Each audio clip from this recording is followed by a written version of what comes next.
ঝুঁকি নিয়ে চলছে যানবাহন। সামান্য বৃষ্টিতেই সৃষ্টি হয়েছে জলাবদ্ধতা। কিশোরগঞ্জের ভৈরব পৌরসভার বেশিরভাগ সড়কের বেহাল দশা। দীর্ঘদিন সংস্কার না হওয়ায় ছোট বড় গর্ত তৈরি হয়েছে সড়কে। এ কারণে একদিকে যানবাহন চলাচলে সহ্য করতে হচ্ছে অতিরিক্ত ঝাঁকুনি, অন্যদিকে পায়ে হেঁটে চলতে গেলে বর্ষায় কাদা ও শুষ্ক মৌসুমে ধুলা লাগছে গায়ে। যানবাহনের যন্ত্রাংশ নষ্ট হওয়ার পাশাপাশি প্রায়ই ঘটছে দুর্ঘটনা। এ অবস্থায় কয়েকটি সড়কে সংস্কার কাজ শুরু হলেও শেষ না করেই ফেলে রাখা হয়েছে। এতে চরম ভোগান্তিতে পড়েছেন পৌরবাসী। এদিক দিয়ে আসে যাওয়া করে, তারপর ওইগুলি দেখাও দেখে না।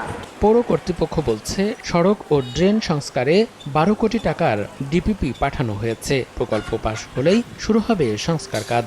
বড় বড় যে রাস্তাগুলি আছে ওইগুলি আমাদের নতুন একটা প্রজেক্ট হয়েছে, যেটা হলো কি ইউআইজিপি প্রজেক্ট। ওই প্রজেক্টের কাজ ইতিমধ্যে শুরু হয়েছে।